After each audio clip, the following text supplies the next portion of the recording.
So guys, in this video I will be talking about the HTML basics. So this HTML stands for Hypertext Markup Language, and remember, this is not any programming language because it is a formatting or representation language of how you represent the text and the other elements in the browser. So I had this google.com website, and this is the page I got from the google.com server. So this is the search bar, and you can click here are the links, and you can see there is a title Google. And if you want to see the source code of this HTML, you want to press Ctrl U. So as you can see, this is HTML. You can see this is the HTML tag. So in HTML, if you want to represent some content like in a format, you need to embed that content in these HTML tags. You can see doc type HTML, and you can see there is a lot of complex code going on there. I think it's almost JavaScript and some CSS and HTML. So if you scroll down, you can see the script is ending and the body and HTML. So this is advanced code written by Google. Maybe, who knows, they may have some information gathering or like spying tools. Okay, I don't know. I just want you to show that this is the like format of this HTML. Now we will be seeing the basic uh, tags and some basics of HTML. I'm not going to show you every tag in HTML because it's not necessary, and also this is not a web development course. That's why I will show you the basics of HTML tags. So I'm using this Visual Studio Code, and you can download any text editor you like Sublime or Atom. So Visual Studio Code is some less resource consumption. That's why I'm using Visual Studio Code. So let's create a new file. You can also write the HTML code in any notepad, also in plain notepad or any text editor. So first I'm going to save this. So in desktop, choose the all files. Now what you want to do is you want to say index.html. So this index.html will be the default home page for your server. If I say this one 127.0.0.1, which is my local host, so it says the site can't be reached because there is no service running. And if I say index.html, if there is any index.html, then that HTML will be displayed here. So index.html will be the home page of default website. So first I will show you the syntax of the tags. So first, tag name, what you want to how do you want to format the text in these tags. And next one is attribute. So no, sorry, the tag name. And then if you hit the greater than symbol, then this closing tag automatically will be generated by Visual Studio Code. So this first tag name is called opening tag, and this slash tag name is called closing tag. You need to also put this less than and greater than at the end of the tags. So this is the opening tag and this is the closing tag. So you can also give some attribute values to these tags. So attribute is equals to some value. So this is the general syntax of this tag, and here in this tag the text goes Nikhil is good boy. Okay, sorry, I'm just typing with one hand and holding mic with another hand. So this is the tag name and the attribute value. This is not compulsory attribute and values. You can specify the attribute and values, but not necessary. And this is the text inside this tag. So let's go and see an example. So before writing any text, let me show you. Let me say hello world and save it. So where is my, so this is my index.html. I am going to open with browser. In the browser, on seeing this hello world, it will interpret as a normal plain text, and it will show you the hello world. Yes. Okay. Now in the olden browsers, if you type hello world, it will not interpret in the browser, but latest browsers uh, uh, so in latest browsers hello world will interpret as a text. Now I want to discuss the HTML structure. So every HTML file should define some structure. So first one is HTML tag, opening tag, and HTML closing tag. So in that HTML tag you need to have a head tag, and inside the head tag you need to have the title tag. Okay, I will discuss everything within few minutes. So after the head tag you need to contain the actual body of the your HTML. So this is the structure of HTML. First is HTML. Everything should be in the HTML tags, and inside HTML you can have the two parts, head and head tags. You can also have script tag, but we will cover the JavaScript in the next videos. So inside the head tag you can keep the title, and inside the body you can actually write the content you want to write. So this title is this one. So defaultly the tabs, this title shows us the index.html. If you want to change that to, you can interpret like this. So you want to say, okay, welcome to my course. So if I write like this inside the title tags, now I want to refresh this HTML page. So it says welcome to my course, and to see the source code of this HTML you need to press Ctrl U, or you can right click and view page source. So you can see the exact code here, because that's been loaded into the browser and interpreted by the browser. As you can see the title, welcome to my course. Okay, so that is about the title, that what you write in the title tag will be showed up in the title of the web browser tab. Now let's write some body. In body you need to write the actual content you want to write. The first tag I want to show is h1 tag. H1 stands for heading. So h1 is the highest preference, and the text inside it will represent as a main heading.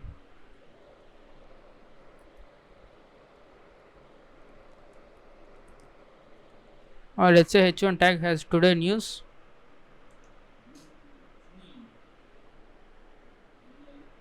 So if I want to refresh this page, and you can see this is today news is like very big big text, and also it's in like dark format, and this is like heading of the paragraph, right? This is called heading 1. In the same way we have 6 types of these headings: h2, h3, h4, h5, and h6. So let me copy this. Okay, let me copy this and just paste it 6 times.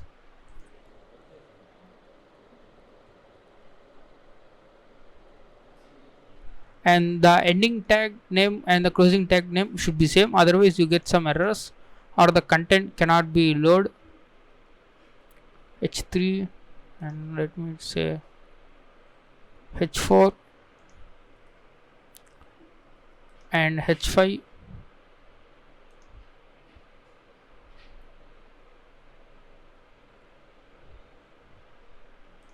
and h6. So one thing about this Visual Studio Code is you need to save the HTML file manually by pressing the Ctrl S. But if you go to the file and you need to check this auto save, the file will be automatically saved the next second you made the changes. So that's one good feature about this Visual Studio Code. In other text editors you can just add an extension auto save. So I want to so if I refresh this page, you can see the first heading 1 tag, the text inside the h1 tag is very big, and inside the h2 is somewhat smaller, and in h3, h4, h5, h6 are smaller than previous ones. So you can see h6 is very like miniature in size. You cannot see unless you can zoom it, but we will use the mainly h3 tags mainly. And there is another tag called paragraph tag, which p indicates this paragraph, and the text inside this p tag will interpret as a normal paragraph.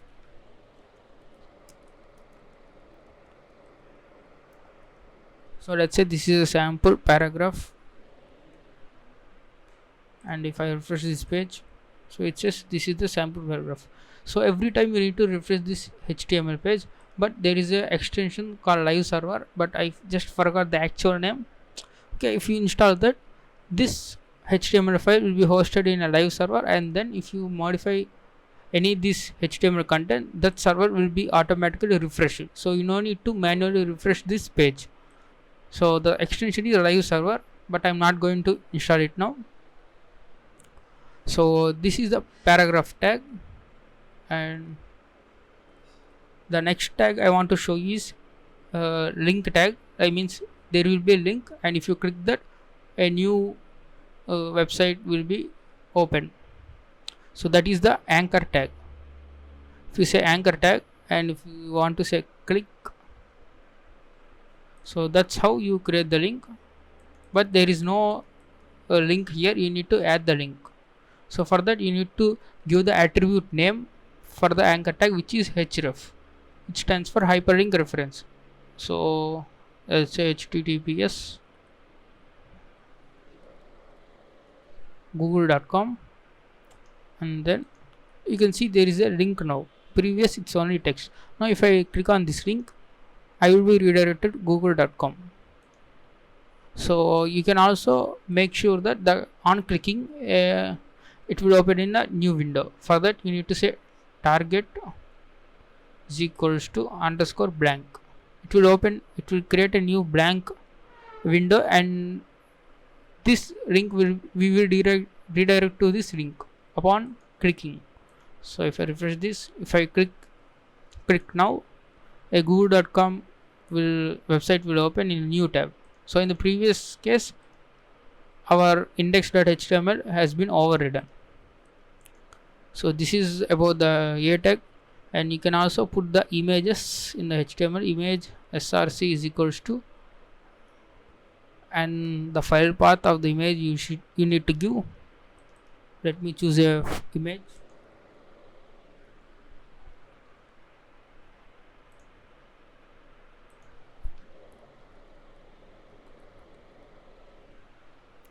So what you want to do is you need to copy the image into the directory the HTML file is. So since our HTML file is in index.html, you need to paste it in here. So I want to say just life is strange.jpg. You can see the Visual Studio Code is already telling that there is a life is strange.jpg with this starting as life. So if I click on this, it will automatically fulfills our form. So this image tag is only single tag. That means there is no closing tag for this. Now if I refresh this one, you can see there is a large image. Generally it's a bad idea to put odd images in the same location of the index.html. What generally people will do is will create a new folder, say images, and then they will keep all images in that images folder. It will be like a neatly organizing way. So next I'm going to tell is this lists. You can create a list like ordered list in the sense it will be in the numbered order. What you want to do is you want to say OL stands for ordered list, and you can just say list element, say list, and I want to say vanilla, and I am going to create a new element and list and say chocolate. Now if I refresh this page, you can see down here vanilla and chocolate. Okay, let's remove this image because it's so big. Now I can put the comments. Now the comments in the HTML is starts with less than and exclamation mark hyphen. So you can see this is the opening comment and this is the closing comment. So what you put in here in between these will be treated as comment.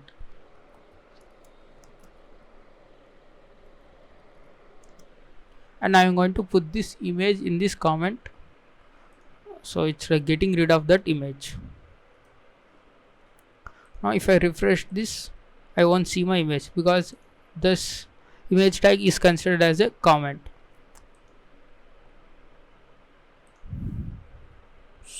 So one more thing I want to show you is, if you click on this, click on inspect, or you can press the F12 button in the keyboard, you can see there are some elements over here. These are nothing but our HTML elements. You can see the HTML defines the full body. If you hover on HTML, it will show the blue color in all over the body.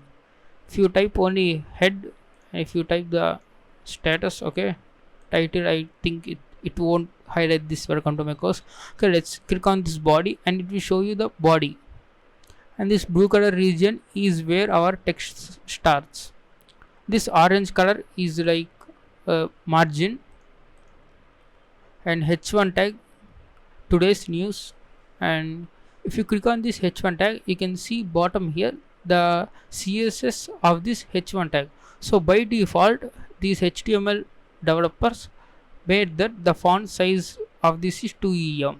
So em is the measurement for these fonts, and like pixels for the image, and the 2em is very big one. That's why h1 has the biggest font size. If you click on h2, you can see the size is decreasing. Font size is equals to 1.5 em. If you click on h3, it's 1.17, and h4 it's 1.33. So it's like very, they have defined the default font sizes for all these h1, h2 to up to 7 up to h6. So we can override these CSS default values by specifying our own CSS values. So we will do that in CSS video. So I'm just closing this one, and one more thing you can do is you can click on this select an element. So that's why you can manually move over these elements. I can select one element, and it will, the corresponding HTML code for that element will be displayed here. So that's one use for these elements. You can just navigate all through these elements. What are this? You can see the HTML comments also in this elements. It's like reviewing the source code and navigating through the elements of our source code. So you can also create the unordered list. So if I say list,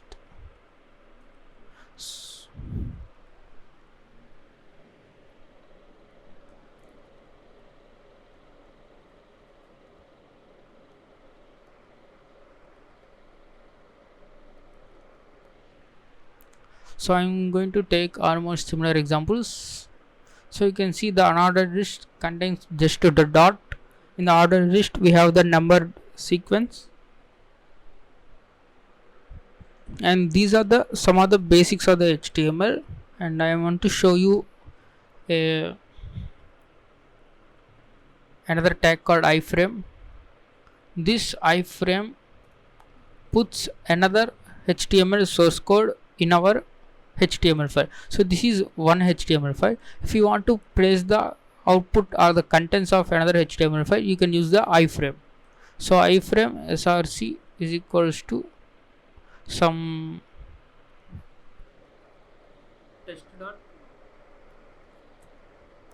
test.html. So you can also specify the, so this item, the specified test.html is not available. So okay, let's make this test.html.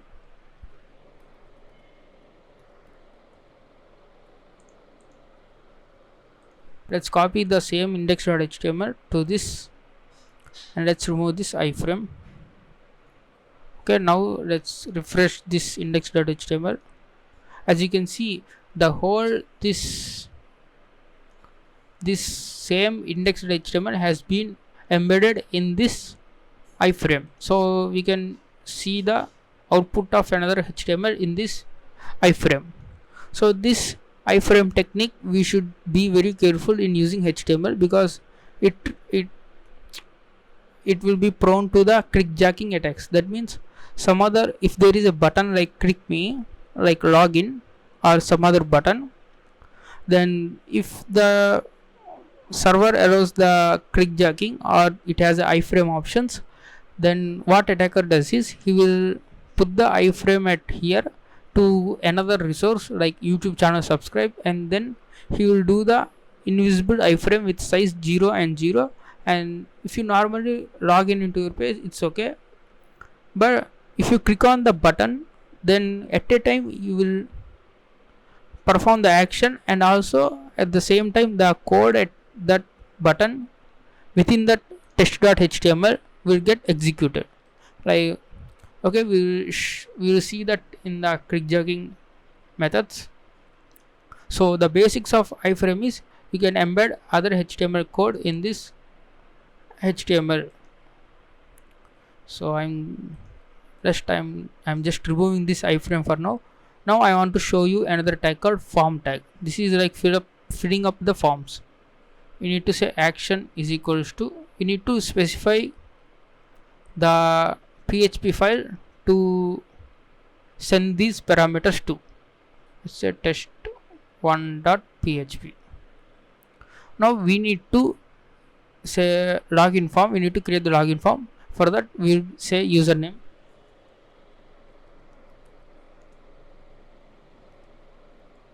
and we need to say the input. The input tag defines the text box with the input option. Say type is equals to text, and you need to give the name of this text box so that we can refer in the server side. Say username.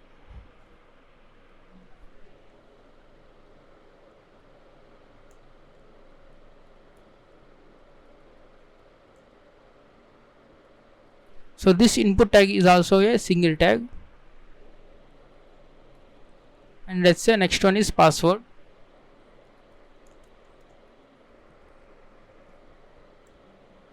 Now instead of text I can type the password, so that whatever I type in that box, it will be displayed as dots, not as plain text.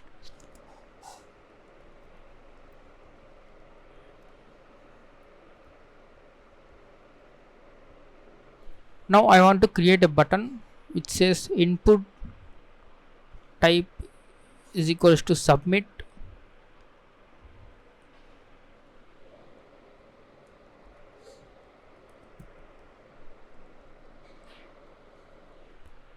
So if I refresh this, you can see there is a username, and we can just enter some values and the password, and click on this submit. The name we had this submit will be displayed on this button.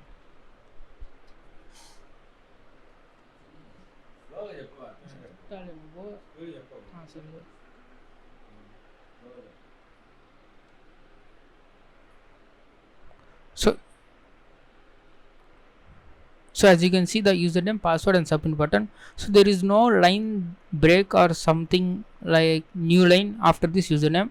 So to introduce that, there is a tag called break tag.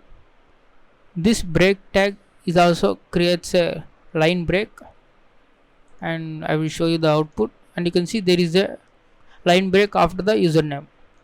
So let's put another line break so that it will be in a neat format. So this is the username. Let's also put these two breaks after this password. So if I refresh this HTML page, I can get a neat username and a password and submit button. Now I can enter the password. So if I click on submit, then it will say your file was not found, because this username is equals to this one and the password is equals to this one will be submitted as a parameters. So we have mentioned that action is equal to test1.php, right? So whenever you click the submit button, these contents in the fields will get carried as a pair, like username is equals to your submitted data and the password is equals to your submitted data. So how you got this username and the password means we have specified the name of this input box as a username. So that's why you can access this username and the password values in the tester PHP using this username and the password. So on submission, the PHP file in the server side will get these values of username and password, and you can just check for the login credentials. So there is no backend for this HTML code, because this is very sample HTML code.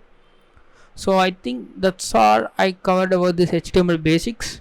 We have learned the title and the heading tags, paragraph tags, links, lists, and the form tag, and we also learned about the iframe. So this is like basics of HTML. If you Google about this HTML, you get lot of content and lot of tags. But since this is not a web development class, I did not show you all the tags, but I just showed you the basics. So these are good enough to know about from pen testing or security point of view. So that's all about this video. That's all about this HTML basics.